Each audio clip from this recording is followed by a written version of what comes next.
দেশের মূল ভূখণ্ড থেকে বিচ্ছিন্ন চট্টগ্রামের দ্বীপ উপজেলা সন্দ্বীপ। এই সন্দ্বীপের ভূখণ্ড থেকে বিচ্ছিন্ন একটি ইউনিয়নের নাম উড়িরচর। প্রায় 40,000 জনগোষ্ঠীর এই জনপদে কোনো স্বাস্থ্যকেন্দ্র নেই কোনো চিকিৎসকও। একই জনপদের অন্যান্য নাগরিক সেবার চিত্রই একই। কলেজ তো দূরের কথা, নেই কোনো এমপিওভুক্ত শিক্ষা প্রতিষ্ঠানও। নাগরিক সুবিধার ছিটে ফোটাও নেই এই জনপদে। আছে কেবল বঞ্চনা আর হাহাকার। তাদের দুঃখ দেখারও কেউ নেই। বিস্তারিত প্রতিবেদনে। স্বাস্থ্যসেবা, শিক্ষা ও নিরাপত্তা সহ নাগরিক সুবিধার চরম সংকটে ভুগছে প্রায় 40,000 মানুষের জনপদ উড়িরচর। পরিবার কল্যাণ কেন্দ্রের 3 তলা ভবন থাকলেও সেখানে স্বাস্থ্যসেবার কোনো কার্যক্রম নেই। ভবনটি এখন পুলিশ ফাঁড়ির কাজে ব্যবহৃত হয়।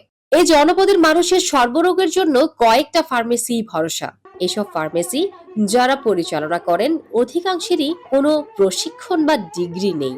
ফলাফল, প্রায়ই বিনা চিকিৎসায় মারা যায় রোগীরা। সর্বশেষ মাসেও বিনা চিকিৎসায় মারা যান এক প্রসূতি মা।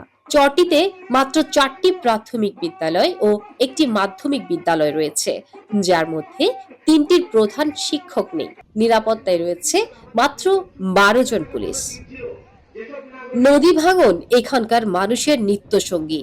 এক প্রান্ত থেকে আরেক প্রান্তে স্থানান্তরিত হতে গিয়েও ভাঙনের শিকার হন তারা। দক্ষিণ অংশে সন্দ্বীপের দিকে নদীর ভাঙন পরিস্থিতি আরো উদ্বেগজনক। এই বঞ্চনা ও নদীর ভাঙনের প্রতিবাদে 24 ফেব্রুয়ারি স্থানীয় বাংলাবাজার 0 পয়েন্টে সকাল 10টা থেকে দুপুর 1টা পর্যন্ত মানববন্ধন করে এলাকাবাসী। শিক্ষার্থী, শিক্ষক, কৃষক ও ব্যবসায়ী সহ হাজারো মানুষ বৈষম্যের বিরুদ্ধে সোচ্চার হন। সন্দ্বীপ উপজেলা নির্বাহী কর্মকর্তা রিগেন চাকমা সংকট নিরসনে কার্যকর পদক্ষেপ নেওয়ার আশ্বাস দিয়েছেন।